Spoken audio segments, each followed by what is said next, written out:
أيها الناس إنه لا نبي بعدي ولا أمة بعدكم۔ اے لوگو، جان لو کہ میرے بعد کوئی نبی نہیں اور نہ ہی تمہارے بعد کوئی امت ہے۔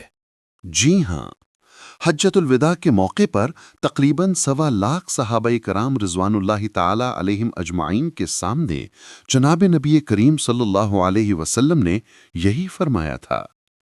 اس فرمان کا بنیادی پیغام یہ ہے کہ جناب نبی اکرم صلی اللہ علیہ وسلم کے بعد نبوت کا دروازہ ہمیشہ کے لیے بند ہو گیا ہے۔ آپ صلی اللہ علیہ وسلم آخری نبی ہیں۔ آپ کی شریعت مکمل اور آخری شریعت ہے۔ اب نہ ہی کوئی نیا نبی آئے گا اور نہ ہی کوئی نئی امت پیدا ہوگی۔ اللہ تعالیٰ نے کلام پاک میں بہت وضاحت کے ساتھ فرما دیا ہے، مَا كَانَ مُحَمَّدٌ أَبَا أَحَدٍ مِّن رِّجَالِكُمْ وَلَٰكِن رَّسُولَ اللَّهِ وَخَاتَمَ النَّبِيِّينَ۔ محمد تم مردوں میں سے کسی کے باپ نہیں ہیں، لیکن وہ اللہ کے رسول ہیں اور تمام نبیوں میں سب سے آخری نبی ہیں۔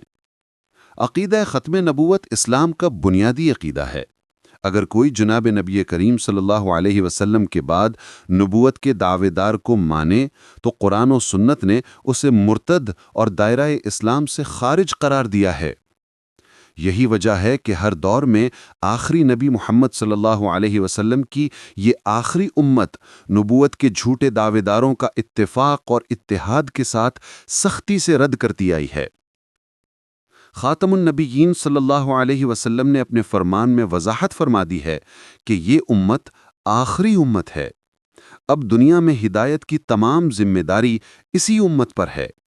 یہی امت قیامت تک باقی رہے گی اور دین اسلام کو قائم رکھنے والی ہوگی۔ ہر دور میں گمراہ فرقے اور جھوٹے مدعیان نبوت پیدا ہوتے ہیں۔ پاک نبی صلی اللہ علیہ وسلم کا یہ پاک فرمان ان سب کا واضح رد ہے۔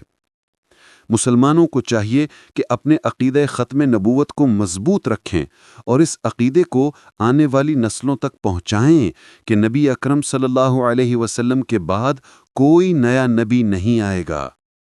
اس امت پر لازم ہے کہ قرآن و سنت کو مضبوطی سے تھامیں اور اپنی دعوت، اصلاح اور عمل کے ذریعے دنیا کو اسلام کی حقانیت سے آگاہ کرے۔